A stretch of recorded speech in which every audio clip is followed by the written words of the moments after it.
नमस्कार प्यारे साथियों। मैं अंकित गंगवार आप सभी लोगों का बहुत बहुत स्वागत करता हूं एक प्यारी सी क्लास में। तो कैसे हैं आप सब? आई होप कि सब एकदम बढ़िया होंगे और बढ़िया तरीके से अपनी तैयारी कर रहे होंगे। तो चलिए भाई, आज हम टॉपिक वाइज प्रैक्टिस बैच के अंदर प्रोनाउन चैप्टर की लास्ट क्लास करेंगे। और इस क्लास के अंदर जैसा कि मैंने आपसे कहा था कि हम लोग 25 क्वेश्चंस करेंगे प्रोनाउन चैप्टर के, जिसके अंदर आपके लगभग 10 क्वेश्चन मेरे ख्याल से फिलर के रहने वाले हैं और 15 क्वेश्चन आपके सेंटेंस इंप्रूवमेंट के रहने वाले हैं। तो कुल 15 क्वेश्चन हमारे हो जाएंगे बढ़िया तरीके से। एक एक क्वेश्चन का सॉल्यूशन ऑलरेडी मैं पहले ही बता चुका हूँ, बहुत अच्छे से सारी चीज़ें क्लियर होंगी। तो शुरू करते हैं बिना किसी टाइम वेस्ट के। पहला क्वेश्चन आ जाइए, बताइए इसका आंसर क्या होगा। फिलर के क्वेश्चन पहले हम लोग करेंगे, फिर उसके बाद ना सेंटेंस इंप्रूवमेंट के करेंगे। तो सबसे पहला क्वेश्चन आप लोगों के सामने है। क्वेश्चन पढ़िए, कह रहा है one should do dash duty. अब यहाँ पे आप मुझे बताइए कौन सा वर्ड आ सकता है। तो सबसे पहले प्यारे साथियों, क्या हमने आपको क्वेश्चंस करने के तरीके बताए हुए हैं? हमने आपसे कहा था जब भी आपके सेंटेंस में वन प्रोनाउन यूज हो जाए तो अगर आगे आपको वर्ब की जरूरत पड़ी तो वो कैसी आएगी? सिंगुलर आएगी। और आपको अगर पजेशन लगाने की जरूरत पड़ी तो वो किसकी वाली लगाओगे? वन से रिलेटेड ही पजेशन लगाओगे। आप ही, सी या दे की पजेशन अलाउड नहीं करेंगे।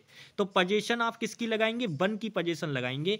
आप मुझे बताइए किस ऑप्शन में वन की पजेशन नजर आ रही है? तो आप कहेंगे भैया जी यहाँ भी नहीं है, यहाँ भी नहीं है, यहाँ भी नहीं है, केवल केवल बी ऑप्शन में दिखाई दे रही है। मतलब यही क्या हो जाएगा? राइट आंसर हो जाएगा। सिंपल सा क्वेश्चन था, बस हमें ये देखना था कि भाई हमारी पोजीशन क्या आएगी यहाँ पे। अच्छा, अब कई बच्चों के दिमाग में ये बात आ सकती है कि भैया जी ये वाला वंश क्यों नहीं लगाया? तो मेरे प्यारे साथी, दोनों में डिफरेंस होता है। ये वाला जो वंश होता है वो आपका पजेसिव एडजेक्टिव होता है, और आप जानते हैं जब हम पजेसिव एडजेक्टिव लगाते हैं तो उसके बाद कोई ना कोई नाउन भी आता है जरूर। और ये वाला जो वंश होता है ये पजेसिव प्रोनाउन होता है। ये इसके बराबर होगा, ये जो पूरा कॉम्बिनेशन है ना इसके बराबर होता है ये आपका। तो इस वजह से ये पजेसिव प्रोनाउन होता है। तो इसके बाद कोई दोबारा से नाउन थोड़ी ना लगाओगे, फिर तो वो चीज गलत हो जाएगी। तो ये वंश बराबर वंश ड्यूटी पूरा हो जाएगा। ठीक है, ये ध्यान रखना आप। तो ये प्रोनाउन है और ये आपका एडजेक्टिव या डेटर्मिनर जो आप मानो, क्योंकि यहाँ पे नाउन दे रखा है इसीलिए हमें यही लगाना पड़ेगा। ठीक है, नेक्स्ट आ जाओ। क्वेश्चन नंबर 2, इसका आंसर करो। ये भी बढ़िया क्वेश्चन है, आसानी से आप कर सकते हो। इसमें भी क्या करनी है आपको? पोजीशन ही लगानी है। देखो क्वेश्चन पढ़ो, कह रहा है we can help noticing how eagerly they go about dash work. यानी हम ये मदद कर सकते हैं नोटिस करने में कि वो कितनी उत्सुकता के साथ काम करते हैं, मतलब अपने काम पर कितनी उत्सुकता के साथ जाते हैं, उस चीज़ को हम मतलब नोटिस कर सकते हैं। ऐसे करके वो बोल रहा है। तो यहाँ पे अगर आप नोटिस करोगे तो ये आपकी एक क्लाउज दे रखी है, उसके बाद हाउ आपका एक प्रोनाउन यूज कर रखा है, फिर उसके बाद मेरे भाई यहाँ से आगे ये चीज हाउ ईगरली ये अपना अपने आप में एक चीज है, फिर उसके बाद ये एक क्लाउज और है यहाँ पे ऐड कर रखी है। तो दो क्लाउजेज में आपका सेंटेंस बटा हुआ है। कुछ खास नहीं है, बस आप नॉर्मली देखो यहाँ पे आपको एक नाउन दिया हुआ है, यानी इससे पहले कोई ना कोई पजेसिव एडजेक्टिव या डेटर्मिनर आएगा। दोनों ही एक ही बात होती है, मैंने बहुत बार बताया हुआ है।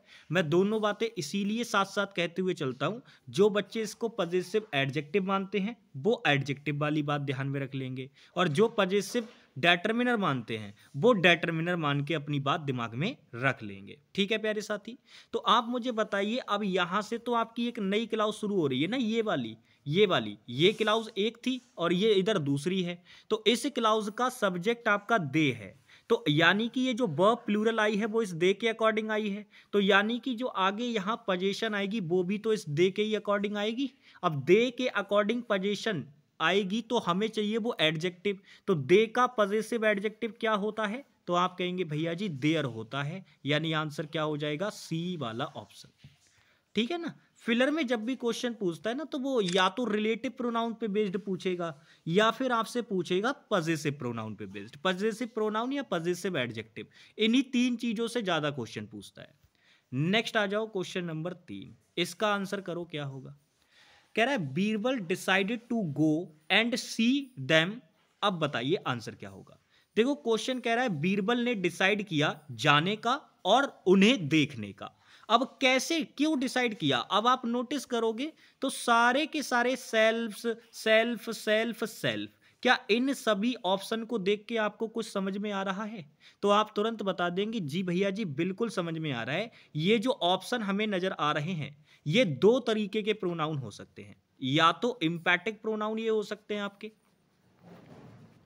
इंपैटिक प्रोनाउन हो सकते हैं, या फिर ये आपके क्या हो सकते हैं, ये या फिर ये आपके रिफ्लेक्सिव प्रोनाउन हो सकते हैं। इसके अलावा तो और कुछ नहीं हो सकते। तो आप कहेंगे जी भैया जी और कुछ नहीं हो सकते। अब आप मुझे बताओ क्या यहां पर इन प्रोनाउन का जो यूज किया जा रहा है वो इंपैटिक प्रोनाउन के रूप में किया जा रहा है क्या? क्या यहां पे स्टेटमेंट को एम्फेसाइज करने की बात हो रही है क्या?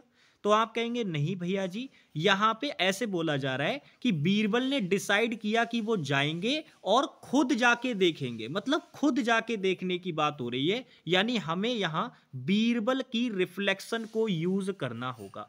अब बीरबल एक क्या है, व्यक्ति है, वो भी कौन, मेल प्रजाति का व्यक्ति है। तो इसके लिए जो आप रिफ्लेक्सिव प्रोनाउन यूज करोगे वो ही से रिलेटेड यूज करोगे। अब ही से रिलेटेड रिफ्लेक्सिव प्रोनाउन कहां नजर आ रहा है जरा बताओ। तो आप कहेंगे भैया ये तो दे का रिफ्लेक्सिव प्रोनाउन है, ये इट का रिफ्लेक्सिव प्रोनाउन है, ये सी का रिफ्लेक्सिव प्रोनाउन है, हमें किसका चाहिए था, ही का। तो वो किस ऑप्शन में है, थर्ड वाले में, यानी यही क्या हो जाएगा, राइट आंसर हो जाएगा। बात खत्म, ऐसे निकालना है बस। ठीक है भाई।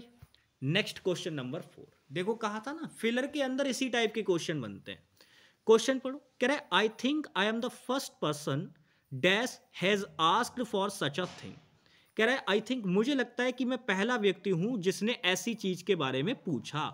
तो अब आप मुझे बताइए कि यहां पर आप कौन सा रिलेटिव प्रोनाउन यूज करेंगे। देखिएगा क्वेश्चन में अगर आप नोटिस करोगे तो मेरे प्यारे साथी हुज आपको दे रखा है। याद रखना ये जो हुज वर्ड होता है ये एक प्रकार से आपका पजेसिव प्रोनाउन और पजेसिव एडजेक्टिव हो सकता है, लेकिन जब आप इसको यूज करोगे तो ये पोजीशन के सेंस में आएगा, ये बात तो तय है। लेकिन क्या यहां पर पोजीशन दिखाने की बात हो रही है किसी चीज पे, बिल्कुल भी नहीं। तो इसका मतलब आपका हुज नहीं आएगा। अच्छा, एज आपका नॉर्मल कंजंक्शन होता है तो एज जैसे कि उसके सेंस में आता है, तो एज का भी कोई लॉजिक नहीं है यहाँ पे, ये भी गलत हो जाएगा भाई। सच एज इधर वाली क्लाउज में अगर सच वगैरह दे रखा होता तब पेयर बन जाता एज का, तब आ सकता था, ठीक है। या सो दे रखा होता तो उसके साथ एज बन सकता था, लेकिन ऐसे डायरेक्ट नहीं आएगा, कोई मतलब नहीं है। तो ये दो ऑप्शन तो हमारे खत्म हो गए भाई। अब हमारे पास बचे दो ऑप्शन, एक तो हुम और एक हु। अब आपको याद होगा मैंने बताया था कि जब हम किसी पर्सन की बात करते हैं, किसी व्यक्ति की बात करते हैं, तो उसके लिए रिलेटिव प्रोनाउन हु लगाते हैं। अब आपसे मैंने एक बात और भी कही थी कि जब हम हु रिलेटिव प्रोनाउन लगाएंगे तो वो तब लगाएंगे जब हम सब्जेक्ट की बात कर रहे हों, और जब हमें ऑब्जेक्ट में बात करनी होगी तो मेरे प्यारे साथी हमें क्या लगाना होगा, हुम लगाना होगा। तो याद रखना जब सब्जेक्ट के लिए रिलेटिव प्रोनाउन चाहिए हो तो हु लगाना, और अगर ऑब्जेक्ट के लिए रिलेटिव प्रोनाउन चाहिए हो तो हुम लगाना।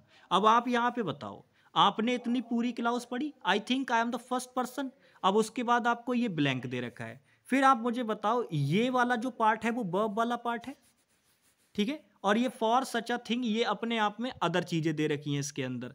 तो आप मुझे एक बात बताओ, क्या आपको इसमें किस चीज की कमी नजर आ रही है? तो आप कहेंगे भैया जी एक क्लाउज बनाने के लिए आपने हमें बताया था कि एक क्लाउज बनाने के लिए हमें सब्जेक्ट और वर्ब की आवश्यकता होती है, दो चीजों की, मिनिमम कितनी चीजों की आवश्यकता होती है, दो चीजों की, सब्जेक्ट और वर्ब। लेकिन आप मुझे बताइए आपके पास यहां वर्ब तो मौजूद है, कमी किस चीज की है? तो आप कहेंगे जी भैया वो है सब्जेक्ट की कमी, तो इसीलिए यहां हुम नहीं आएगा, बी ऑप्शन आपका राइट आंसर होगा, ठीक है ना। तो who has asked for such a thing, ठीक है ना। तो हमारा बी ऑप्शन क्या हो जाएगा, राइट आंसर हो जाएगा, क्योंकि यहाँ पे ये वर्ब तो दे रखी है बट इसका सब्जेक्ट नहीं है, तो सब्जेक्टिव केस में रिलेटिव प्रोनाउन लगाना पड़ेगा। अगर यहाँ सब्जेक्ट दे रखा होता तब हम हुम को लगाते, ठीक है। नेक्स्ट क्वेश्चन पे आ जाओ, पढ़ो इसका आंसर क्या होगा। अब इस क्वेश्चन का आंसर करने के लिए आपको मात्र 2 से 3 सेकंड का समय लगना था। अब आप कहेंगे ऐसा कैसे हो गया भाई, देखिएगा ध्यान से, सबसे पहले क्वेश्चन पढ़िए। क्वेश्चन पढ़िए, कह रहा है who has set my house on fire and you were asking me to forgive him for what he had done. भाई ये वही है जिसने मेरे घर में आग लगाई और तुम मुझसे कह रहे हो कि मैं इसे माफ कर दूं जो इसने किया है। कैसे कर दूं, ये वाली बात है। तो मेरे प्यारे साथी, सबसे पहली बात मैं आपको बता दूं, ये क्वेश्चन फिलर का तो है ही है, साथ ही साथ इसमें एक एरर भी है। अगर आप ध्यान से नोटिस करोगे, आपको याद होगा मैंने आपको कुछ चीजें लिखवाई थी। मैंने कहा था भाई आपके 3 प्रोनाउन ऐसे होते हैं जो कि एक तो वो हेयर और देयर, वो तो एडवर्ब और प्रोनाउन दोनों का काम कर लेते हैं, रिप्रेजेंट करते हैं वो चीजों को।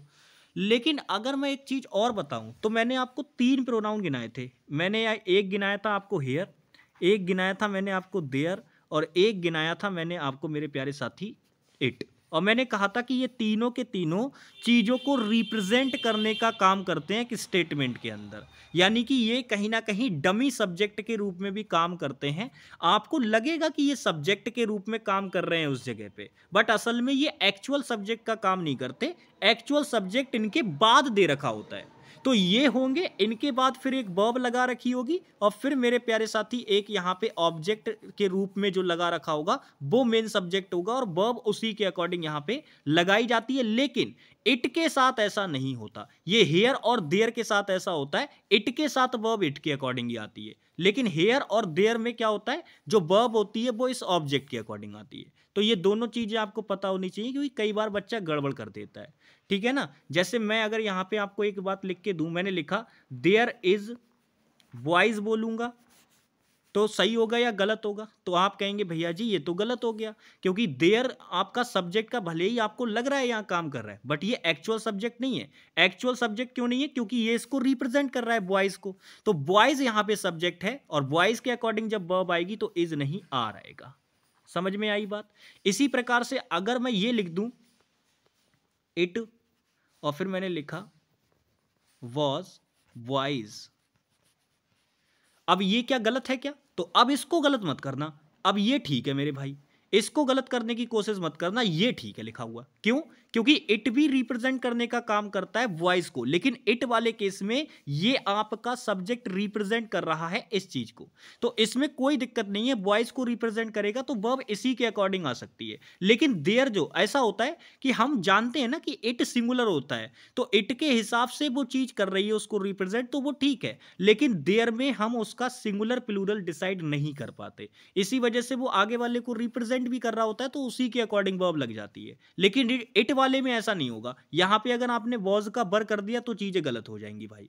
ठीक है, तो ये चीज ध्यान रखना। फिलहाल यहां पे गलती एक तो ये है कि मैंने आपको बताया था कि यहां पे जो आप सब्जेक्ट जिसे रिप्रेजेंट कर रहे होगे उसको सब्जेक्टिव केस में ही लिखना है।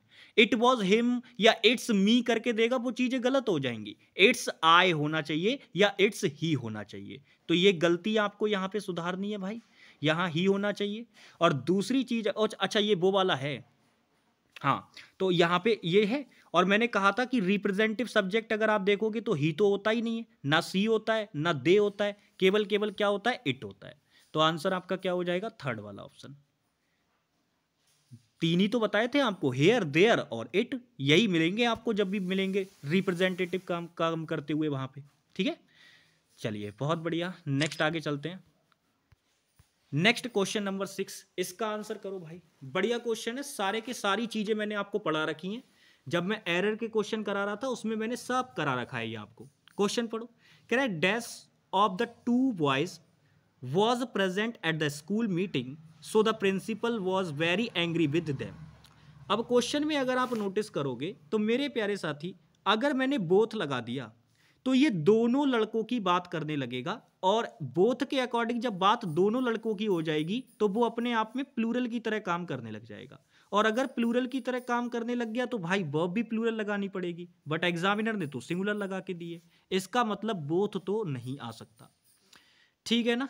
अब यहां पे अगर आप ध्यान से देखोगे कि यहां पे उनमें से क्या होगा, क्या मैं नन लगा सकता हूं क्या? तो आप अच्छी तरीके से ये बात जानते हैं, अगर मैंने नन लगाया तो भाई यहां पे दो लड़कों की बात हो रही है। और मैंने कल की क्लास में ही आपको बताया था कि जब एग्जैक्ट दो लोगों की बात हो रही होती है तो आइदर या फिर नाइदर का यूज किया जाता है, लेकिन किसी भी कीमत पे आप जो है नन का यूज नहीं करेंगे। ये तो तब यूज किया जाता है जब टू प्लस की बात कर रहे हो और निगेटिव सेंस में बात कर रहे हो, तब नन का यूज किया जाता है। तो ये तो नहीं आएगा भाई, ये भी खत्म हो गया।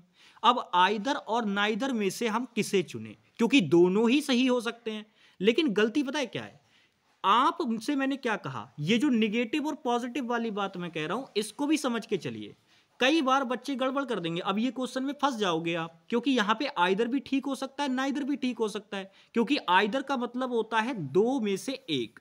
आइदर का मतलब क्या होता है, दो में से एक को आपने चुन लिया। अब वो दोनों में से एक कोई सा भी हो सकता है, ठीक है। लेकिन नाइदर का मतलब होता है कि दो में से आपने किसी को नहीं चुना, दोनों में से आपने किसी को नहीं चुना। तो दोनों के साथ में क्या होता है, वर्ब सिंगुलर आती है, मतलब आइदर को यूज करो चाहे नाइदर को यूज करो। ये आते एग्जैक्ट दो के लिए हैं, आते एग्जैक्ट दो के लिए हैं, लेकिन दोनों के साथ ही जो वर्ब आती है वो कैसी आती है, सिंगुलर वर्ब आती है। दोनों के साथ जो वर्ब आती है वो कैसी आती है, सिंगुलर वर्ब आती है।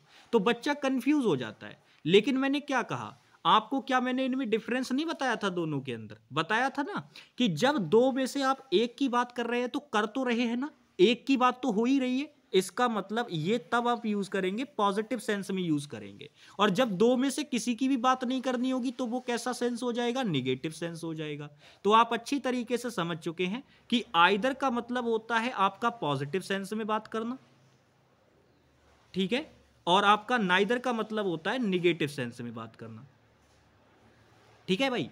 और यहां पे आप नोटिस करो भाई, प्रिंसिपल क्यों गुस्से में हो गया था उनसे, क्योंकि दोनों में से कोई लड़का प्रेजेंट ही नहीं था स्कूल मीटिंग के अंदर, तभी तो प्रिंसिपल उनसे गुस्सा हो गया। अगर दोनों में एक से एक भी अगर मीटिंग के अंदर प्रेजेंट होता तो प्रिंसिपल एक से गुस्सा होता ना, लेकिन यहां तो दोनों से गुस्सा है। इसका मतलब दोनों लड़कों में से कोई भी मौजूद नहीं था मीटिंग के अंदर, तो ये एक निगेटिव स्टेटमेंट है। इसी वजह से मेरे प्यारे साथी इसका आंसर क्या बनेगा, आंसर बनेगा आपका सी वाला ऑप्शन। जो बच्चे आइदर लगा देंगे वो गलत हो जाएंगे, और मैं ये पक्की बात बता रहा हूं, बहुत सारे बच्चों ने आइदर लगाया होगा यहां पे, क्योंकि गड़बड़ हो जाएगा ना, बेचारा फंस जाएगा यहां पे वॉज देख के, तो गड़बड़ हो ही होगी बहुत सारे बच्चों से। बट आपको देखना था कि स्टेटमेंट कैसी दे रखी है, निगेटिव। निगेटिव दे रखी है तो आइदर तो आ ही नहीं सकता, क्योंकि ये तो पॉजिटिव में बात करेगा। तो आंसर सी ऑप्शन था। विद इन सेकेंड आंसर लगते हैं, लेकिन आपको समझाने में समय लगेगा। क्वेश्चन पढ़िए, कह रहा है I have availed dash of all the opportunities that have come my way and this is one of the reasons why I am so rich and contented today. अब आप मुझे बताइएगा, क्वेश्चन कह रहा है आई हैव अवेल्ड, भाई मैंने सारी की सारी, अवेल का मतलब होता है कि जो भी आप करना चाहते थे वो आपने कर लिया, वो आपने अचीव किया चीजों को। तो वो कह रहा है कि मैंने उन सारे अवसर को उठाया, उन सारे अवसर का, मौके का फायदा उठाया जो मुझे मिले मेरे रास्ते में। मैंने ऐसी कोई भी अपॉर्चुनिटी नहीं छोड़ी जो मैंने ना ग्रेब की हो। मैंने सारे के सारे रीजन, यही एक कारण है जिस वजह से मैं आज इतना रिच हूं और इतना कंटेंट हूं। कंटेंट का मतलब होता है संतुष्ट होना, ठीक है। तो अब आप मुझे एक बात बताइए, ये तो मैंने इसकी पूरी जानकारी बता दी, लेकिन आप इसमें नोटिस करो, आपको पता चलेगा अवेल एक ऐसी वर्ब होती है जो कि ट्रांजिटिव टाइप की वर्ब होती है। बट लेकिन इसके साथ एग्जामिनर क्या करेगा, कभी भी एग्जामिनर इसके साथ ना आपको ऑब्जेक्ट देगा ही नहीं लगा के, क्योंकि जब आप अवेल करते हैं किसी चीज को तो आपको बताना होता है कि आप किस चीज को अवेल कर रहे हैं और कैसे अवेल कर रहे हैं। तो याद रखना, अवेल करने का मतलब जब आप बोलेंगे तो इसके साथ में कुछ ऐसी वर्ब्स होती हैं जिनके साथ में आपको ना रिफ्लेक्सिव प्रोनाउन लगाना ही लगाना होगा, क्योंकि वो ट्रांजिटिव तरीके से एक्ट करती हैं। बट एग्जामिनर कभी नहीं देगा उनके साथ लगा के, तो आपको वो अपने पास से बना के लगाना होगा। अब आप बताओ, आपका यहाँ पे मेन पर्सन कौन सा है, रियल पर्सन क्या मौजूद है सब्जेक्ट सेंटेंस के अंदर, तो वो कहेंगे आई दे रखा है। तो आई के हिसाब से अवेल वर्ब के लिए आपको एक रिफ्लेक्सिव प्रोनाउन यहाँ पे तैयार करना होगा। तो आई के लिए रिफ्लेक्सिव प्रोनाउन कौन सा हो सकता है, बताओ जरा। तो आप कहेंगे भैया हिमसेल्फ तो ही के लिए होता है, आर सेल्फ बी के लिए होता है, हर सेल्फ सी के लिए होता है, लेकिन हमें किसके लिए चाहिए, ही के लिए। तो ना तो ये वाला आंसर होगा, ना ये वाला आंसर होगा, ना ये वाला होगा। आंसर होगा आपका बी ऑप्शन, ठीक है भाई। बी ऑप्शन क्या हो जाएगा, आंसर हो जाएगा। नेक्स्ट क्वेश्चन नंबर 8 पे आ जाओ। बढ़िया क्वेश्चन है, करो आंसर। क्वेश्चन पढ़ो जरा। अब इस क्वेश्चन का आंसर आप विद इन सेकेंड लगा सकते हो। तो आप कहेंगे भैया कैसे लगेगा, देखो मैं आपको बता रहा हूं। क्वेश्चन में आप अगर नोटिस करोगे, द कह रहा है द लार्जेस्ट फिश, फिर कह रहा है dash I ever caught was 4 feet long. कह रहा है सबसे बड़ी मछली जो आज तक मैंने पकड़ी है, आज तक की पकड़ी हुई सबसे बड़ी मछली जो मैंने आज तक पकड़ी है, मतलब अब तक जितनी भी मछलियां पकड़ी हैं उनमें सबसे बड़ी मछली जो मैंने पकड़ी थी वो 4 फीट लंबी थी। तो अगर मैं यहां पे देखूं, क्या मेरे प्यारे साथी बात किसकी हो रही है, तो आप कहेंगे मछली की बात हो रही है। मछली की बात हो रही है तो क्या ये कोई एक प्रकार का आपका क्या हो गया, तो आप कहेंगे भैया जी ये तो एनिमल हो गया। यानी कि अगर हम बात करें स्पीसीज हो गया, जीव हो गया, एक स्पीसीज हो गया। तो आप यहां पे ये बात समझ चुके हैं कि ये कोई पर्सन नहीं है, व्यक्ति नहीं है ये, हम तो यहां पे जीव की बात कर रहे हैं किसी। तो यहां पे रिलेटिव प्रोनाउन क्या हु वाले आएंगे, क्या हु वाले रिलेटिव प्रोनाउन आएंगे। आप जानते हो ये हुज जो होती है ये पोजीशन होती है किसी व्यक्ति की, पर्सन की पोजीशन होती है, ये याद रखना। तो पर्सन के सेंस में जब रिलेटिव प्रोनाउन लगाना हो ना पोजीशन से रिलेटेड, तब आप हुज यूज करते हैं। वो भी ये पोजीशन का काम करता तो है वहां पे, लेकिन डायरेक्ट ऐसे नहीं आएगा, ठीक है, पोजीशन, ठीक है, पोजीशन दिखानी होती है जब किसी पर्सन की, तब हुज यूज करते हैं। तो फिलहाल ये तीनों के तीनों हु से रिलेटेड थे, तो इनका कोई मतलब ही नहीं था। और बाकी दैट के बारे में मैंने एक सिंपल सी बात बताई है कि भाई ये सभी के साथ आ जाता है, चाहे आप इसको किसी के साथ लगाओ। बस ये है कि कॉन्टेक्स्ट पे डिपेंड करता है और प्रायोरिटी का खेल होता है। सारी बातें बहुत अच्छे से बताई हुई है। नेक्स्ट क्वेश्चन नंबर 9 पे आ जाइए। इसका आंसर कीजिए भाई क्या होगा। अब देखो यहां पे बढ़िया क्वेश्चन है ये भी। कह रहा है the man dash son was arrested yesterday has come. अब इस क्वेश्चन में आप क्या लगाएंगे, तो आप नोटिस करो द मैन वो व्यक्ति, son was arrested yesterday has come. अब यहां पे आप नोटिस करो तो आपको एक नाउन दिया है। अब आपको एक बात याद होगी, मैंने आपको एक बात बताई थी कि जब भी हम सिंगुलर काउंटेबल नाउन यूज करते हैं, जब भी हम सिंगुलर काउंटेबल नाउन यूज करते हैं तो उससे पहले हमें कोई ना कोई आर्टिकल या डिटरमिनर लगाना होता है। अब ऐसा इसलिए किया जाता है वरना वो बहुत ज्यादा स्पेसिफिक हो जाएगा अगर नहीं लगाओगे तो लगाना पड़ता है उसके साथ। अब यहां पे आप मुझे बताओ कि इससे पहले हमने कोई चीज ऐड कर रखी है अभी नहीं, यानी इससे पहले कुछ ना कुछ ऐसा आएगा जो कि अपने आप में इस नाउन को क्या करेगा, डिटरमाइन करेगा, इसके बारे में बताएगा कि किसका लड़का भाई, कुछ तो बताना पड़ेगा। तो इस नाउन को, सिंगुलर काउंटेबल नाउन को कोई ना कोई हमें डिटरमिनर या एडजेक्टिव देना पड़ेगा। तो अब आप मुझे एक बात बताओ, अगर मैंने दैट लगाया तो ये तो केवल रिलेटिव प्रोनाउन होता है, ठीक है ना, ये क्या होता है, रिलेटिव प्रोनाउन होता है, एडजेक्टिव भी होता है, but that son was arrested करना ज्यादा बेटर नहीं रहेगा। मैंने आपसे कहा था प्रायोरिटी का खेल होता है प्यारे साथी, और पोजीशन के सेंस में दैट लगाना, दैट पोजीशन के लिए आता है, कभी देखा दैट पोजीशन के लिए आते हुए आपने, तो आप कहेंगे भैया कोई मतलब ही नहीं है, आपको पोजीशन दिखानी है यहाँ पे, और वो भी किसकी पोजीशन दिखानी है भाई, लड़के पे पोजीशन दिखानी है, इस व्यक्ति की। तो एक पर्सन की पोजीशन दूसरी किसी चीज पे दिखानी है। तो याद रखना मैंने कहा था जब किसी पर्सन की पोजीशन दिखानी हो तो और वो चीज रिलेटिव प्रोनाउन का काम करे तो वहां आपको हुज का यूज करना होता है। हालांकि ये पूरा का पूरा आपका जुड़ के एक तरीके से रिलेटिव की तरह काम करेगा, रिलेटिव क्लाउज बनाएगा, लेकिन आप यहाँ पे और कुछ यूज ही नहीं कर सकते क्योंकि आपको पोजीशन के लिए यूज करना है ना, तो हुज आएगा यहाँ पे। तो यहाँ पे अगर हम बात करें, बाकी जो दे रखे हैं ये भी गलत है भाई, ये भी नहीं आएगा, केवल बी ऑप्शन आपका राइट आंसर बनेगा, ठीक है। The man who son was arrested, वो व्यक्ति जिसका बेटा कल अरेस्ट हुआ था, हैज कम आया है, ऐसे करके बोलना है, ठीक है ना। समझ में आ गई बात भाई, दैट को पोजीशन के लिए यूज नहीं करते ऐसे, ठीक है, वो गलत हो जाएगा। तो यहाँ पे ये दोनों ऑप्शन खत्म हो गए आपका, ये वाला, केवल हुज आंसर बनेगा बी वाला ऑप्शन। नेक्स्ट और लास्ट क्वेश्चन पे आ जाओ, ये फिलर का लास्ट क्वेश्चन है, इसके बाद फिर हम लोग सेंटेंस इंप्रूवमेंट पे आ जाएंगे। क्वेश्चन पढ़िए, कह रहा है all the soldiers looked at the Swede, Swede का मतलब जानते हो, ये स्वीडन के जो निवासी होते हैं, यानी स्वीडन देश के जो निवासी होते हैं उनको इंग्लिश में स्वीडी बोल दिया जाता है, ठीक है, स्वीडी बोल दिया जाता है। फिर कह रहा है हैड अ फ्रेंडली फेस। तो अब आप मुझे बताइएगा, यहाँ पे स्वीडी देख के कई सारे बच्चे फंस जाएंगे क्योंकि उन्हें लगेगा पता नहीं ये क्या चीज़ है। तो भाई इसके वैसे तो डिफरेंट डिफरेंट मीनिंग होते हैं, लेकिन यहाँ पे अगर मैं बात करूँ तो ये एक जो एक नागरिक है स्वीडन देश का, उसके सेंस में ये यूज़ हुआ है। क्योंकि भाई आप एक बात बताओ, उसका जो फेस था वो फ्रेंडली दिख रहा था, तो भाई वो किसी व्यक्ति का ही तो फेस होगा। स्वीडी जो होता है वो एक नागरिक होता है स्वीडन देश का, स्वीडन देश के नागरिक की बात हो रही है। तो आप मुझे बताइए इनमें से कौन सा वर्ड आएगा। यहाँ पे आप देखो फिर से, अगर मैंने हुज लगाया तो इसके बाद कोई ना कोई नाउन होना चाहिए। क्या यहाँ कोई नाउन दे रखा है? तो आप कहेंगे नहीं भाई, यहाँ तो वर्ब दे रखी है, तो नहीं आएगा। अच्छा, अगर मैंने हुम लगाया तो इसमें कोई ना कोई सब्जेक्ट ऑलरेडी होना चाहिए था।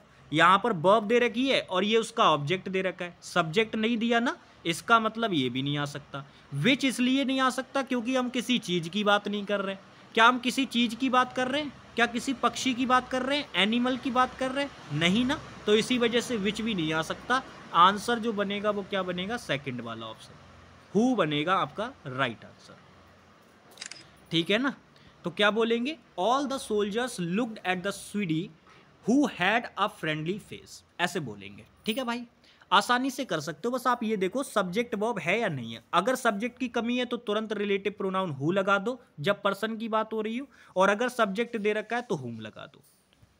चलो बहुत बढ़िया। अब यहां पे हम फिलर के 10 क्वेश्चन कर चुके हैं। अब इसके बाद आपको देखने को मिलेंगे इंप्रूवमेंट के 15 क्वेश्चंस। तो बढ़िया तरीके से तैयार हो जाइए। पहला क्वेश्चन आप लोगों के सामने है, और इंप्रूवमेंट के क्वेश्चन को करते समय एक बात, मेरी बात याद रखना, मैं क्वेश्चंस को कराऊंगा तो कुछ इस तरीके से कराऊंगा जो अप्रोच आपका एग्जाम के अंदर होना चाहिए। हमेशा याद रखना, कभी भी इंप्रूवमेंट का क्वेश्चन आए, पूरा क्वेश्चन पढ़ने से पहले उस वाले पार्ट को सबसे ज्यादा गौर से देखना जो आपको इंप्रूव करना हो, क्योंकि कई बार आपको केवल उतना ही पार्ट देखना होता है और उतने में ही आपको आंसर मिल जाएगा। बट कई बार आपको पूरा भी पढ़ना पड़ेगा। तो पूरा भी पढ़ने की जरूरत तब पड़ती है जब आपको यहां से आंसर का अंदाजा ना लग रहा हो। अब जैसे यहां पे आप देखो, हमारा ये शुरू का पार्ट है, इसका मतलब इसके बाद जो चीजें आएंगी वो इसी पर तो डिपेंड करेंगी पूरी तरीके से। तो इसका मतलब हमें इधर की चीजें पढ़ने की जरूरत नहीं है, हमें बस केवल इतना ही देखना है, इससे ही हम समझ जाएंगे। तो सबसे पहली बात, अगर आप ध्यान से देखोगे यहाँ पे नाइदर दे रखा है। नाइदर का मतलब होता है, नाइदर का मतलब क्या होता है? नाइदर का मतलब होता है कि दोनों में से कोई भी नहीं। और मैंने कहा था इसके साथ आने वाली वर्ब कैसी आती है? सिंगुलर आती है। बट यहाँ प्लूरल लगा रखी है तो गलती मिल गई, मतलब नो इंप्रूवमेंट नहीं हो सकता। अब यहां पर देखो प्लूरल वर्ब लगा रखी है, मतलब ये भी नहीं होगा। नाइदर का मतलब मैंने क्या कहा था? नाइदर तब आता है जब आप दो की बात कर रहे होते हैं। अब आप मुझे बताइए, यहां पे टू तो आपने लिख रखा है, लेकिन जब आप दो कंपनी की बात कर रहे हैं तो क्या ये प्लूरल नहीं हो जाएंगी? आपको बताया था ना, डिजिट के बाद अगर कोई नॉर्मल नाउन आपको दे रखा होता है और वो डिजिट अगर 1 से ज्यादा है तो आपको प्लूरल में यूज करना पड़ेगा वो नाउन। तो यहां पे कंपनी आपने लिख दिया, भाई ये तो सिंगुलर है, तो ये भी गलत हो गया, यानी आंसर आपका बच गया डी ऑप्शन। तो यानी कि बस आपको क्या करना है, आपको बस अपनी छोटी छोटी नॉलेज लगानी है और क्या करना है, चीजों को ध्यान से मेरी बात समझिएगा।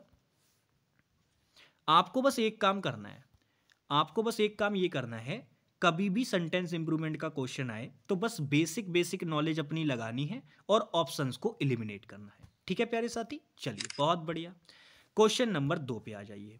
CHSL 2023 में पूछा गया क्वेश्चन है, आराम से इसको बताइएगा।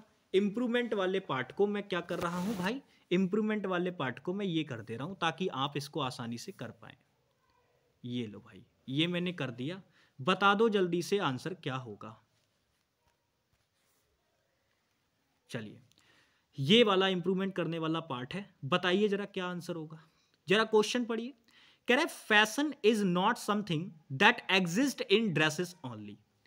क्वेश्चन में सबसे पहले समझने की बात यहां पे जो है वो देखेंगे हम लोग। यहां पे इंप्रूव करने वाला पार्ट ये है, यहां पे आप देखोगे फैशन के बारे में बात हो रही है, कंपाउंड प्रोनाउन आपको दे रखा है समथिंग, यानी किसी चीज की बात हो रही है, तो उसके लिए रिलेटिव प्रोनाउन हम विच लगा सकते हैं, वैसे कोई दिक्कत वाली बात नहीं है। प्रायोरिटी के जब खेल की बात होगी तो विच लगा देंगे। लेकिन मैंने क्या कहा, कंपाउंड प्रोनाउन, अब जब आपने ये रिलेटिव प्रोनाउन लगाया है दैट, तो ये अपने से पहले वाला जो इसका एंटीसीडेंट ये दे रखा है समथिंग, ये इसको आगे वाली क्लाउज में इंट्रोड्यूस करेगा, आगे वाली क्लाउज में रिलेट करेगा। तो आगे वाली क्लाउज में जब ये रिलेट करेगा तो ये, क्योंकि यहां पे ये वर्ब तो दे रखी है लेकिन सब्जेक्ट नहीं दिया इसका, तो इसका मतलब ये कंपाउंड प्रोनाउन इस क्लाउज के लिए सब्जेक्ट की तरह काम करेगा। तो आप एक बात बताओ, आप जानते हो कि कंपाउंड प्रोनाउन सारे के सारे जो लेते हैं वो सिंगुलर की तरह ही एक्ट करते हैं, तो वर्ब भी उनके साथ सिंगुलर आएगी। यहां पर आपको ये सिंगुलर ही वर्ब दे रखी है, मतलब इस वाले भाग में कोई गलती नहीं है। लेकिन आप नोटिस करो, अगर आपने माना, जैसे हम प्रायोरिटी पे विच को रखते हैं, किसी भी चीज वगैरह की बात कर रहे होते हैं तो रिलेटिव प्रोनाउन विच लगाते हैं। लेकिन आप देखो अगर आप विच लगाओगे तो क्या आंसर ठीक बन जाएगा आपका? जैसे कई सारे बच्चों ने विच देखते ही लगा दिया होगा ये वाला ऑप्शन, बट आप नोटिस करो क्या विच के साथ ये वाली चीज यहां सही दे रखी है? बताओ जरा। तो आप कहेंगे नहीं दे रखी, क्योंकि कंपाउंड प्रोनाउन के साथ तो सिंगुलर वर्ब आती है बट यहां प्लूरल लगा रखी है। तो मैंने यही तो कहा था कि दैट और विच में आपको कंफ्यूज नहीं होना है सेंटेंस इंप्रूवमेंट के क्वेश्चन के अंदर। एग्जामिनर खुद आपको बताएगा कि वो क्या सही कराना चाह रहा है। वो यहां पे विच वाले ऑप्शन को ठीक ही नहीं कराना चाह रहा, क्योंकि उसने यहां गलती करके दे दी। एग्जिस्ट होता तब हम कर सकते थे, लेकिन फिर यहां प्रेपोजिशन भी गलत दे रखी है, तो एग्जिस्ट इन होता। ठीक है ना, समझ में आ गई बात?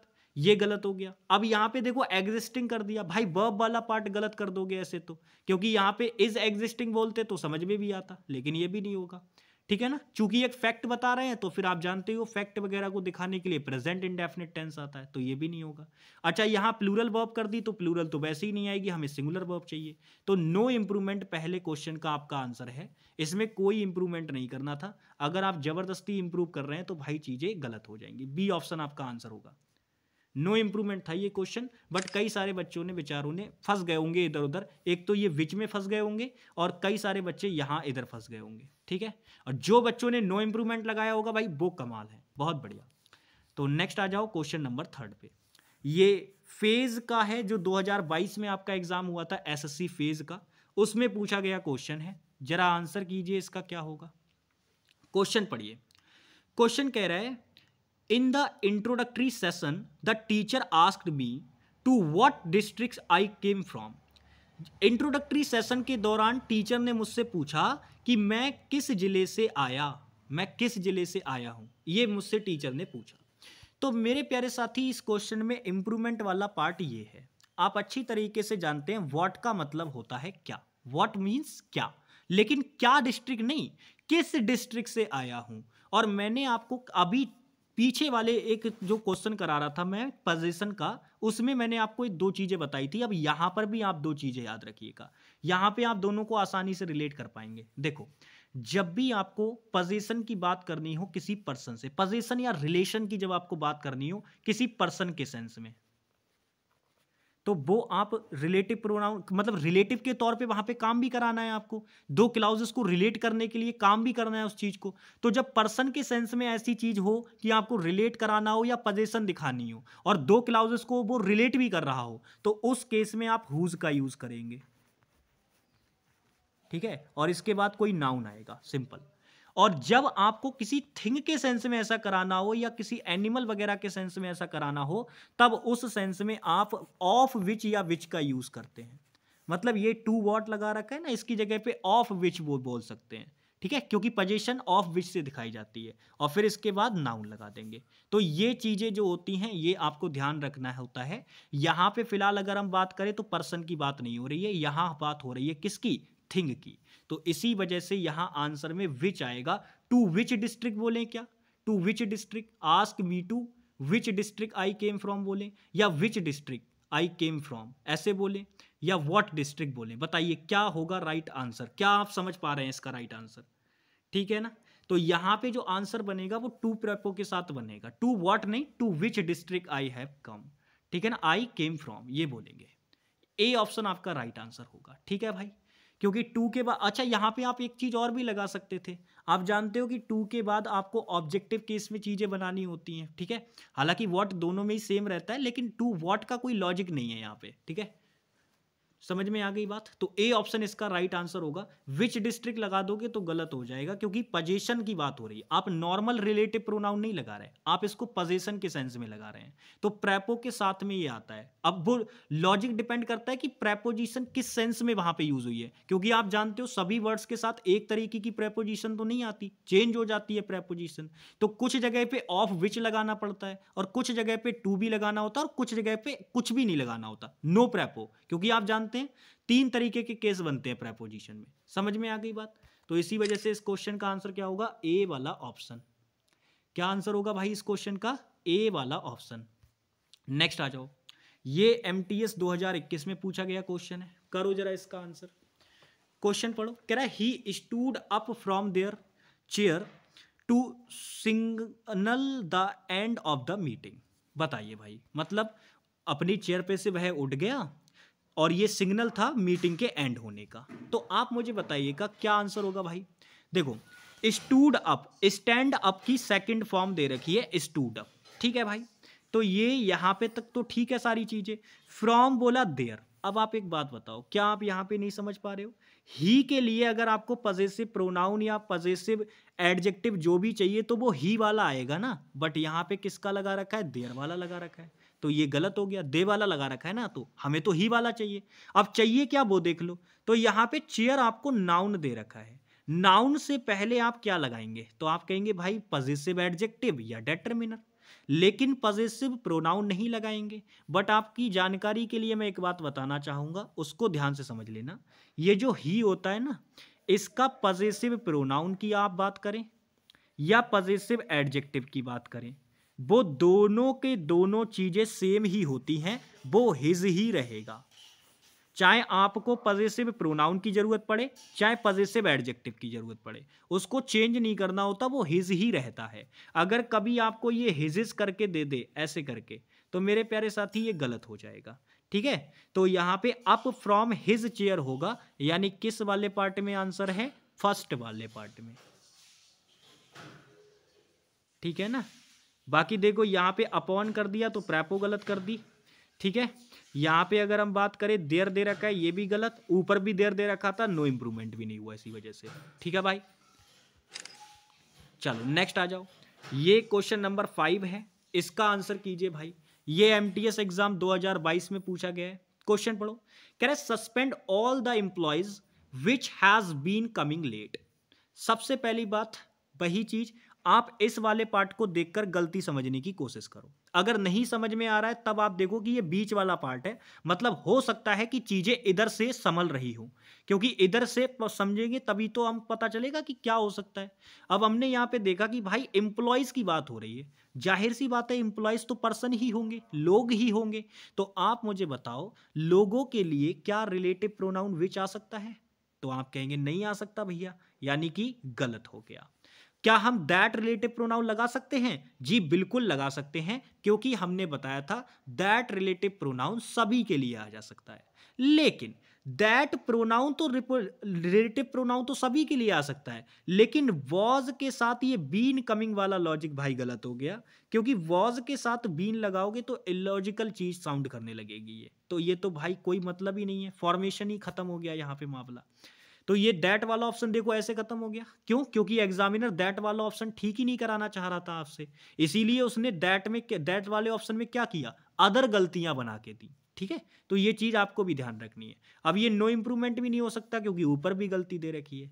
अब जरा आप मुझे बताइए कि इनमें से कौन सा ऑप्शन राइट होगा। तो आप नोटिस करेंगे यहां हैड तो दे रखा है, बट आप जानते हैं हैड, हैज और हैव, अगर ये तीनों हेल्पिंग वर्ब का काम कर रहे होंगे तो इनके बाद थर्ड फॉर्म ऑफ वर्ब आती है, बट यहां तो केम लगा रखी है, और केम कैसी होती है? Second form of verb. तो ये ऑप्शन भी खत्म हो गया, यानी आंसर बच गया ए ऑप्शन।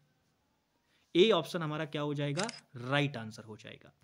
नेक्स्ट आ जाइए क्वेश्चन नंबर 6 पर। क्वेश्चन नंबर 6 आंसर करिए भाई जल्दी से, क्या होगा क्वेश्चन का आंसर? क्वेश्चन पढ़िए, कह रहा है not everything that happen in natures is due to global warming alone. बताइए क्वेश्चन में क्या गड़बड़ है? एमटीएस एग्जाम 2022 का क्वेश्चन है, बहुत आसानी से हो जाएगा। सबसे पहले आप ध्यान से देखिएगा, सबसे पहले बिल्कुल बढ़िया तरीके से हो जाएगा। यहां पे अगर हम जबरदस्त तरीके से बात करें तो आप देखो नॉट एवरीथिंग, एवरीथिंग मतलब किसी चीज की बात हो रही है। रिलेटिव प्रोनाउन उसके लिए दैट लगा सकते हैं, जी बिल्कुल लगा सकते हैं, लेकिन अब ये एंटीसीडेंट है तो वर्ब तो इसमें इसी के अकॉर्डिंग आनी है, क्योंकि इस क्लाउज में और सब्जेक्ट तो कोई है ही नहीं। इसका मतलब ये एंटीसीडेंट इसके लिए सब्जेक्ट का काम करेगा। अब मैंने कहा था कंपाउंड प्रोनाउन जब सब्जेक्ट का काम कर रहा हो तो भैया वर्ब सिंगुलर आती है। अब ये हैपन लगा रखा है तो ये तो प्लूरल वर्ब हो गई, तो इसका मतलब ये गलत हो गया। हैपन नहीं आएगा, हैपन्स आएगा। यहां हैपनिंग दे रखा है, खत्म कर दो। नो इंप्रूवमेंट नहीं होगा क्योंकि ऊपर गलती हो गई। अब यहां पर भी हैपन्स दे रखा है, यहां पे भी हैपन्स दे रखा है। अब यहां पे आप बताओ, यहां आपको विच लगा के दे रखा है, यहां दैट लगा के दे रखा है, ठीक है ना। अब यहाँ पे देखना, नेचर्स के अंदर यानी प्रकृति के अंदर जो भी चीजें होती हैं वो अपने आप में क्या होती हैं, ग्लोबल वार्मिंग के अकॉर्डिंग ही नहीं, मतलब उसी के कारण नहीं होती, और भी चीजें और भी कारण हैं इसके कई सारे। तो यहाँ पे अगर हम बात करें तो मेरे प्यारे साथी नेचर्स बोल रखा है, इन नेचर्स, तो क्या इसको चेंज करना चाहिए, दैट हैपन इन नेचर बोलना चाहिए क्या इसका, दैट हैपन्स इन नेचर, या विच हैपन्स इन नेचर्स बोलना चाहिए। तो आप कहेंगे भैया नेचर्स एक ये इलॉजिकल चीज है, क्योंकि नेचर का मतलब क्या है, नेचर के अंदर वो सारी चीजें आ सकती हैं जो इस दुनिया के अंदर मौजूद हैं, जो भी प्रकृति ने बनाई हैं, ठीक है ना, प्रकृति के अंदर सारी चीजें आ जाती हैं। तो भाई ये तो अनकाउंटेबल तरीके से हो गया ना, अनकाउंटेबल नाउन है, तो इसके लिए ये नेचर्स करने की जरूरत नहीं है। आप यहाँ पे ये गलत कर देंगे, आंसर होगा आपका इसका डी वाला ऑप्शन। तो दैट हैपन इन नेचर बोलेंगे, डी ऑप्शन, ठीक है, डी ऑप्शन आपका क्या हो जाएगा, राइट आंसर हो जाएगा। नेक्स्ट आ जाइए, ये क्वेश्चन बढ़िया है, ये सीजीएल मेंस 2022 के एग्जाम में पूछा गया है। क्वेश्चन पढ़ो, कह रहा है it is I who am responsible for the success organisation. अब आप मुझे बताइए, क्या इस क्वेश्चन में आप कुछ इंप्रूव करना चाहेंगे, क्या इस क्वेश्चन में कुछ भी इंप्रूव करना चाहेंगे, या कोई दिक्कत नहीं है, ठीक है सारी चीजें।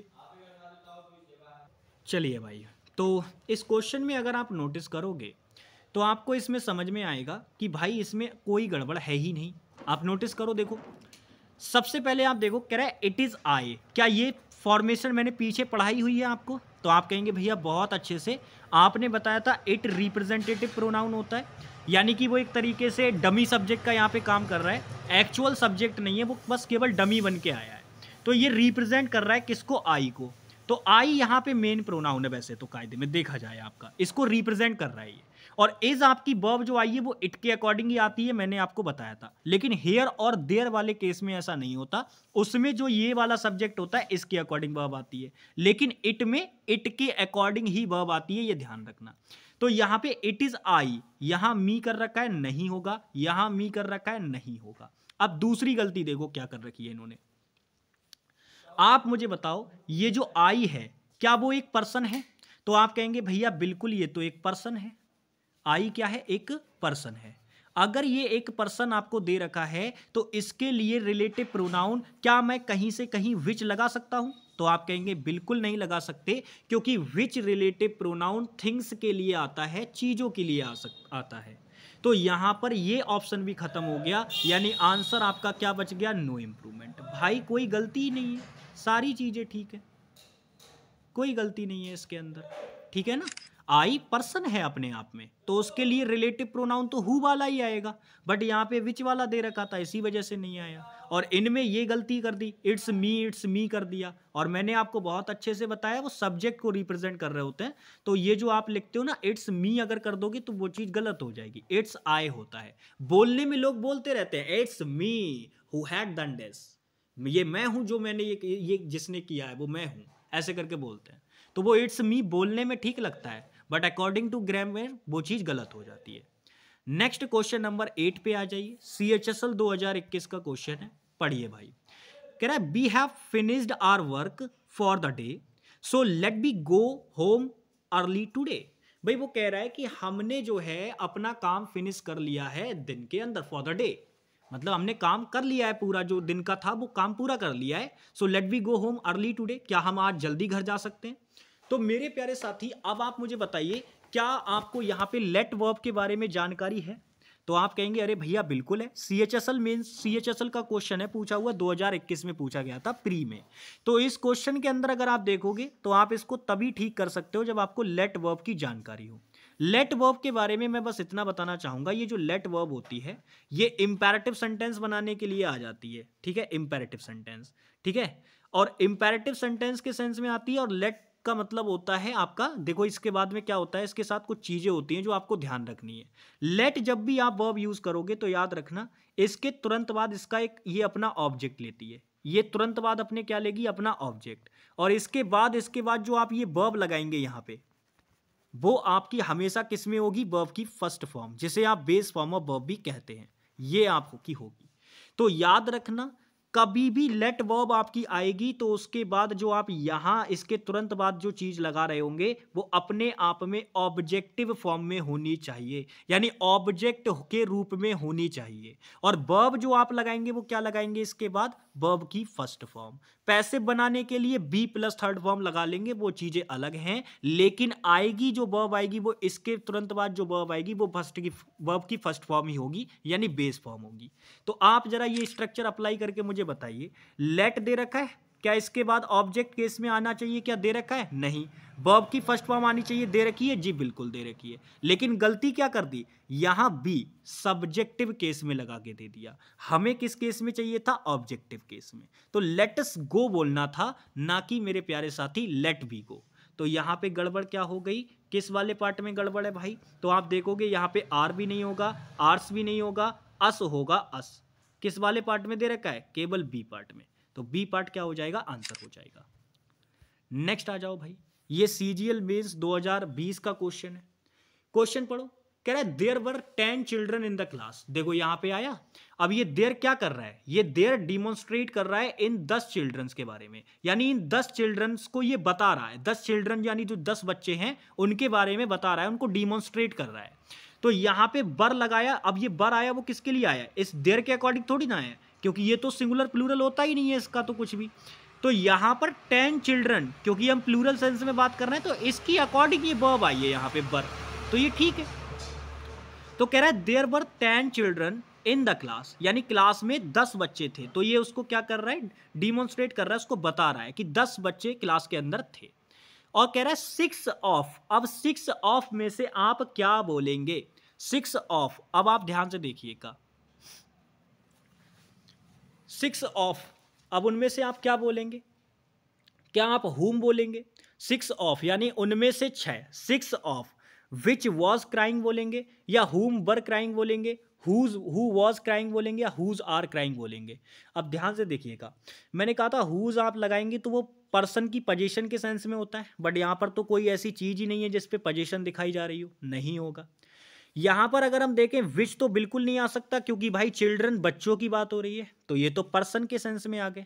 अब ये पर्सन हैं तो भाई व्यक्ति हैं, तो सीधी सी बात है इनके लिए रिलेटिव प्रोनाउन हु वाला आना चाहिए। तो यहां पे ये वाली बात भी नहीं होगी, क्योंकि यहां विच लगा रखा है, तो नो सब्स्टिट्यूशन भी खत्म हो गया। अब 2 ऑप्शन आपके पास और बचे हुए हैं, एक तो हु वाला और एक वर वाला, लेकिन कौन सा आएगा, अब ध्यान से मेरी बात समझना।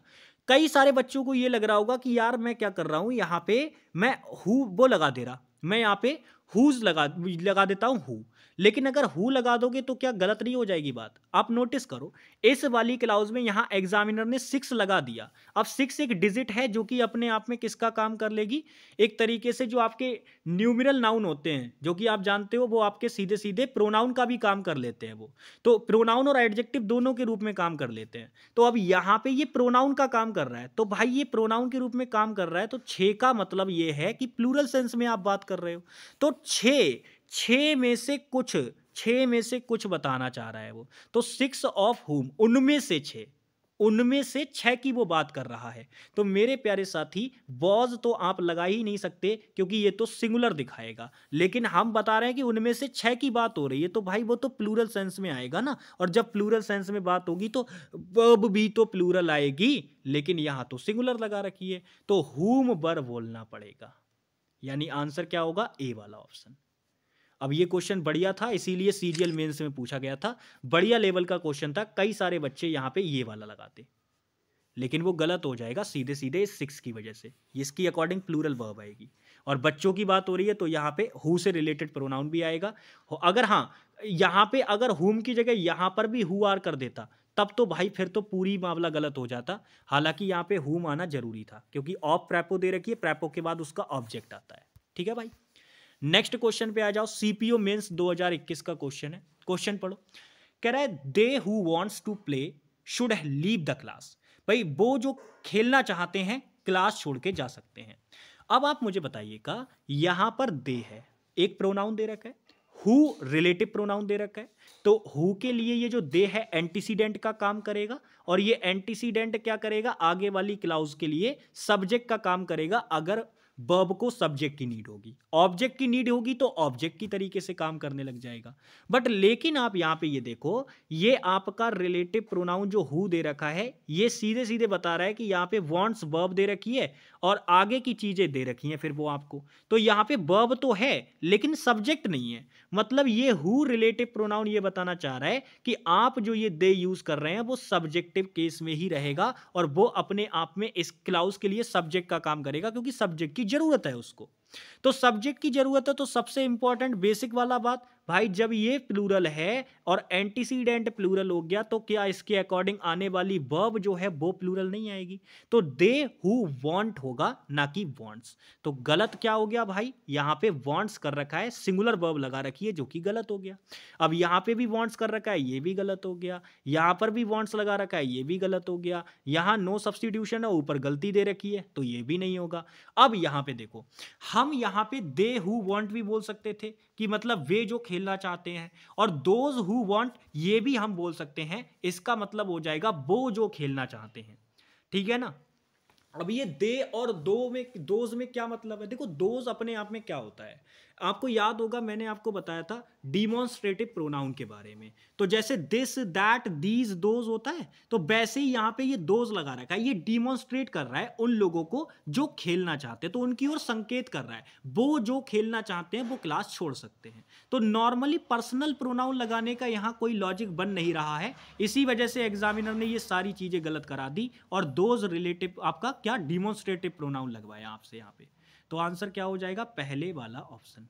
और बाकी इस क्वेश्चन को अटेम्प्ट करने के लिए आपको इतना थोड़ी ना देखना था, आपको बस ये देखना था कि भाई अगर ये प्लूरल है तो वर्ब भी प्लूरल आएगी, सिंगुलर वर्ब तो नहीं आ सकती किसी कीमत पे। अब यहां सिंगुलर दे रखी है मतलब नो इंप्रूवमेंट नहीं होगा, यहां भी सिंगुलर दे रखी है, यहां भी सिंगुलर दे रखी है, 3 ऑप्शन खत्म, 1 ऑप्शन आंसर, बात खत्म। ऐसे निकालना था आपको। तो पेपर में देखो, जब हम क्वेश्चन करा रहे होते हैं आपको, तो हमारा काम होता है आपको सारे एक्सपेक्ट समझाना, जो भी उसके पॉसिबल एक्सपेक्ट हैं वो सारे के सारे आपको समझा देना, ठीक है ना। लेकिन जब आप एग्जाम में बैठेंगे तो आपको इतना समय नहीं देना होता किसी भी क्वेश्चन के अंदर। आप समझो मैं आपको 20 क्वेश्चन कराने में लगभग लगभग 1 घंटे का समय ले लेता हूं, क्या आप इतना समय लेंगे पेपर के अंदर? बिल्कुल भी नहीं।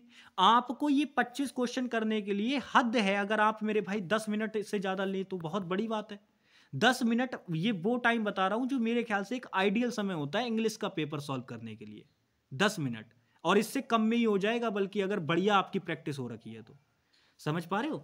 तो मेरे प्यारे साथी, मैं बस आपको एक्सप्लेन कर रहा हूं चीजें। ये क्वेश्चन बस 2-2 सेकंड के हैं जो मैं आपको करा के आया हूं पीछे, ठीक है। 2 सेकंड 5 सेकंड बस इतने के बहुत है ये। जो सबसे ज्यादा लेंदी पार्ट होता है वो कॉम्प्रिहेंशन वाला होता है, उसमें समय लगता है थोड़ा बहुत बच्चों को, बाकी पार्ट लेंदी नहीं होता, ठीक है। नेक्स्ट आ जाओ, ये सीजीएल मेंस 2020 का क्वेश्चन है, जरा इसका आंसर करो। कह रहा है she came home to meet I and mine family. सबसे पहली बात आप मुझे बताओ, मीट टू मीट ये क्या है अपने आप में? तो आप कहेंगे भैया एक इन्फिनेटिव दे रखा है। आप जानते हैं इन्फिनेटिव एक तरीके से नाउन की तरह एक्ट करता है। इन्फिनेटिव जो होता है वो एक तरीके से किसकी तरह एक्ट करता है, काम करता है नाउन की तरह। अब जैसे नाउन आपका सब्जेक्ट और ऑब्जेक्ट का काम करता है क्लाउज एक सब्जेक्ट एक स्टेटमेंट के अंदर, वैसे ही आपका इन्फिनेटिव भी है, ये भी आपका सब्जेक्ट और ऑब्जेक्ट का ही काम करता है। अब देखो कह रहा है सी केम होम, वह घर आया, वह घर आया नहीं, वह घर आई, क्योंकि सीधे रखा है, ठीक है भाई। तो कह रहा है वह घर आई, किस लिए आई? तो घर आने का पर्पस यानी कि ऑब्जेक्ट बताया जा रहा है, तो टू मीट यानी ये जो ऑब्जेक्ट बताया जा रहा है कि भाई वो मिलने के लिए आई। अब यहां पे आप देखो ये इन्फिनेटिव जो है वो नाउन की तरह ही तो एक्ट कर रहा है, क्योंकि ये इस केम वर्ब के लिए ऑब्जेक्ट का काम कर रहा है कि वो आई घर किस लिए, मिलने के लिए। फिर आप आगे देखो, फिर आगे इस चीज का, क्योंकि इन्फिनेटिव का भी अपने आप में ऑब्जेक्ट हो सकता है, तो अब यहां पे आप देखो ये टू मीट आपका इन्फिनेटिव है, आगे वाला जो पार्ट है वो इस इन्फिनेटिव का ऑब्जेक्ट बनेगा। अब अगर इस इन्फिनेटिव का ऑब्जेक्ट बनेगा तो आप मुझे बताओ क्या ये जो आपने आई लगा रखा है ये ठीक है क्या? तो आप कहेंगे भैया ये तो पर्सनल प्रोनाउन सब्जेक्टिव केस में लिख रखा है, तो ये गलत हो गया। यहां पे आई सब्जेक्ट केस में लिखा हुआ है, हमें ऑब्जेक्ट के रूप में चाहिए, तो मीट मी, ठीक है, ये होगा। अब यहाँ पे माइन फैमिली क्या ठीक है? तो आप कहेंगे नहीं भैया जी, ये भी चीज गलत है, क्योंकि आपने हमें बहुत अच्छे से बताया था ये जो माइन होता है ना, ये आपका पजेसिव प्रोनाउन होता है। ये क्या होता है? पजेसिव प्रोनाउन होता है। ठीक है भाई, तो ये भी नहीं होगा, क्योंकि हमें पजेसिव प्रोनाउन थोड़ी ना चाहिए, यहां नाउन दे रखा है। तो हमें यहां पे क्या चाहिए? पजेसिव डेटर्मिनर या पजेसिव एडजेक्टिव चाहिए, जो कि होता है माई। क्या होता है? माई। तो याद रखना, माई फैमिली यहां बराबर होगा किसके? माइन के। और वो क्यों होगा बराबर? कब हम ऐसा यूज करेंगे, कब हम इसको ठीक मानेंगे? तो तब हम इसको ठीक मानेंगे जब आपको कहीं पे भी स्टेटमेंट के अंदर उस चीज की रिपीटेशन दे रखी हो। माई फैमिली जो है वो बराबर होगा माई के, पूरी तरीके से माइन के बराबर होगा। ठीक है, ये चीज ध्यान रखना। तो यहां पे आपको एडजेक्टिव चाहिए था, यहां पे माइन लगा के दे रखा है, तो ये भी चीज गलत है, ये भी गलत है। अब आप देखो, यहां पे माई सेल्फ कर दिया, खत्म। यहां पे देखो माइन कर दिया, खत्म। नो इंप्रूवमेंट नहीं कर सकते, गलती दे रखी है। मी एंड माई केवल किस ऑप्शन में दे रखा है? सेकंड वाले में। तो बी ऑप्शन आपका क्या हो जाएगा? राइट आंसर हो जाएगा। सीजीएल मेंस 2020 में क्वेश्चन पूछा गया था, बढ़िया था। नेक्स्ट आ जाइए। नेक्स्ट क्वेश्चन नंबर 12 यानी 12 नंबर क्वेश्चन आपको दे रखा है। सीएचएसएल एग्जाम 2021 में क्वेश्चन पूछा गया है, बताइए क्या आंसर होगा। क्वेश्चन पढ़िए। कह रहा है the teacher said that all students who did not complete the task in the given time should attempt it again। ये बोल रहा है, तो आपको इंप्रूव करने वाला पार्ट केवल ये है। मतलब एग्जामिनर केवल सिर्फ ये प्रोनाउन आपसे लगवाना चाह रहा है। अब आप मुझे बताइए, क्या आपको डिमॉन्स्ट्रेटिव प्रोनाउन के बारे में जानकारी है? बहुत अच्छे से बैच में एक एक टाइप का प्रोनाउन आपको कराया है। तो वहां हमने आपको एक बात बताई थी कि जो दैट और दिस आपके रिलेटिव प्रोनाउन होते हैं, दैट और दिस, ये ऐसे रिलेटिव प्रोनाउन बोल रहा हूं, सॉरी माफ करना। ये जो दैट और दिस आपके डिमॉन्स्ट्रेटिव प्रोनाउन होते हैं, ये ऐसे डिमॉन्स्ट्रेटिव प्रोनाउन होते हैं जो कि मेरे प्यारे साथी सिंगुलर की तरीके से यूज किए जाते हैं। जब आप किसी ऐसी चीज की बात कर रहे हो जो आपके पास में है या प्रेजेंट में मौजूद है वो चीज, तो उसके लिए आपको दिस का यूज करना होता है। और जब वो चीज आपसे दूर होती है तो उसके लिए दैट का यूज करना होता है। ठीक है मेरे प्यारे साथी, समझ में आ गई बात। लेकिन जब इन्हीं के लिए आपको प्लूरल वगैरह सेंस यूज करनी होती है, तो दैट की जगह पे आप किसका यूज करोगे? दोज का यूज करोगे, जब प्लूरल सेंस में बात करनी हो। और जब आपको दिस के लिए प्लूरल सेंस में बात करनी हो, तब आप किसका यूज करोगे? दीज का यूज करोगे। मतलब ये आपके दोनों किसके लिए होते हैं? प्लूरल के लिए होते हैं। ठीक है ना? तो आप मुझे एक बात बताइए, क्या अब ये क्वेश्चन आपके लिए आसान नहीं हो गया? अब आप बहुत आसानी से कर दोगे इस क्वेश्चन को। आप इसमें देखो, यहाँ पे स्टूडेंट्स प्लूरल नाउन है, प्लूरल नाउन है, तो इससे पहले जो आप एडजेक्टिव लगाएंगे, डिमॉन्स्ट्रेटिव एडजेक्टिव लगाएंगे, वो भी तो प्लूरल होगा। तो ये दैट नहीं आएगा प्यारे साथी, दोज आएगा, क्योंकि यही प्लूरल दे रखा है, बाकी तो कहीं दे ही नहीं रखा। ये देखो यहाँ पे देम कर दिया, गलत हो गया। दिस कर दिया, गलत नहीं होगा। नो इंप्रूवमेंट भी नहीं होगा, क्योंकि गलती दे रखी है।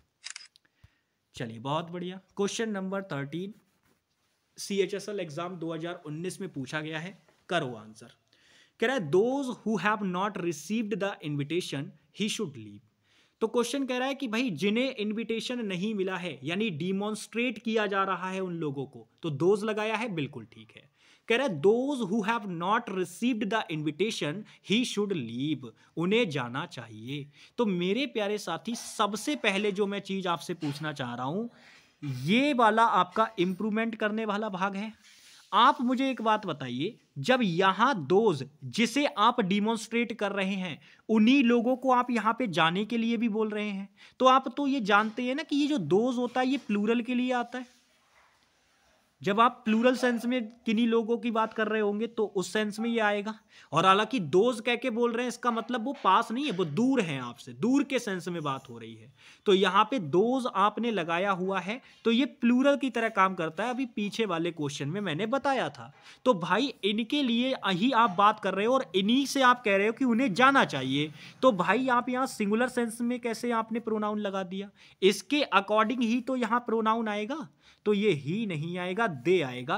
किस ऑप्शन में है? तो यहां तो शुड लीव कर दिया। क्या हो सकता है शुड लीव बोल सकते हैं? भाई बिल्कुल बोल सकते हैं, शुड लीव बोल सकते हैं।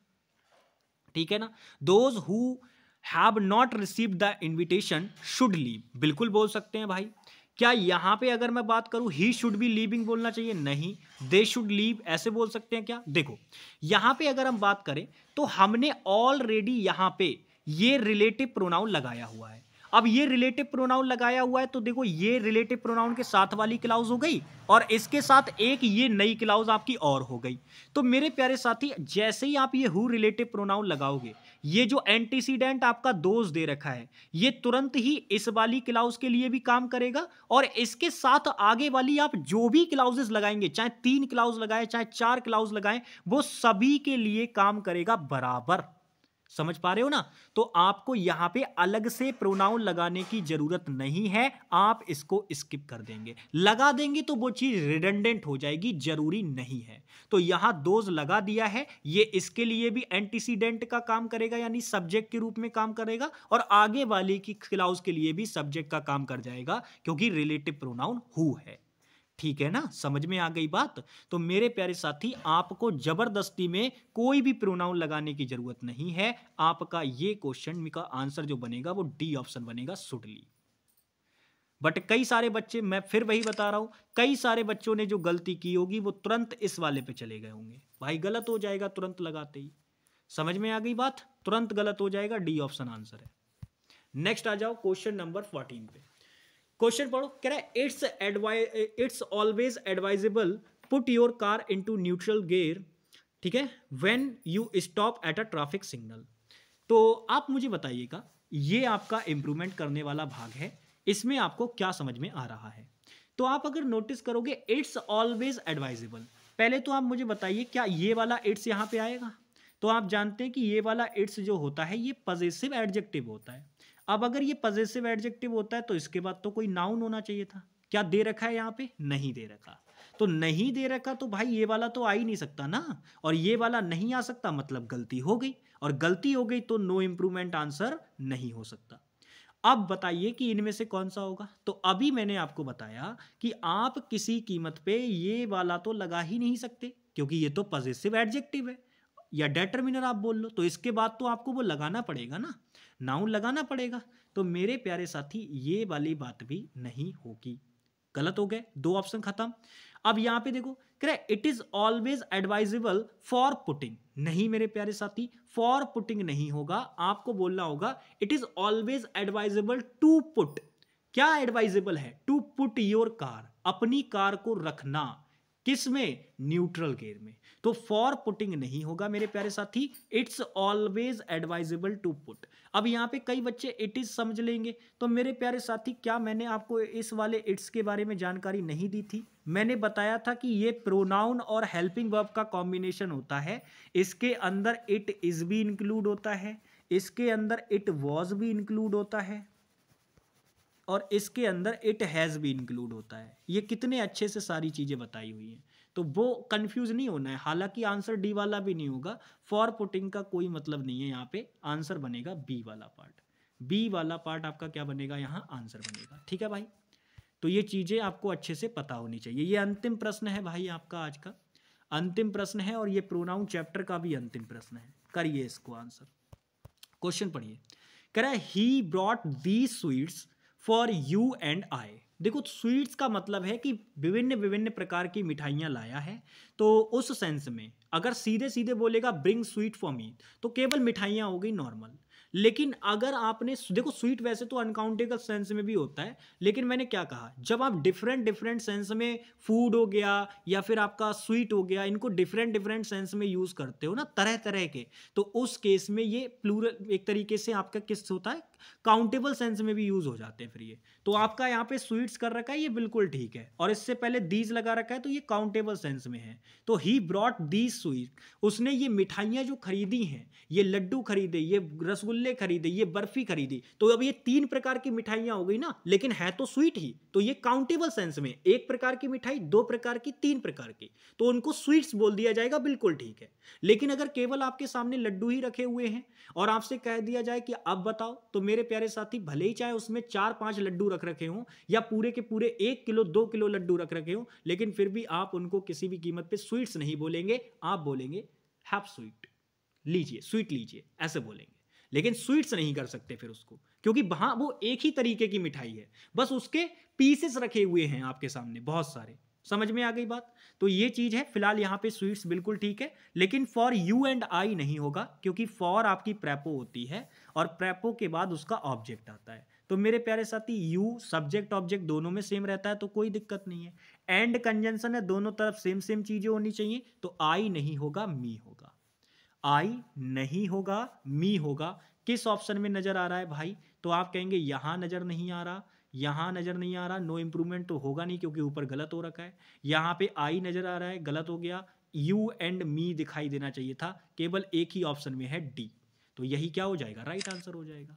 तो भाई बढ़िया तरीके से हमने आज के 25 क्वेश्चंस खत्म कर लिए। हमें 1 घंटा लगा। मैं फिर से वही कह रहा हूं, एक्सप्लेनेशन की वजह से समय लगता है और कुछ नहीं होता।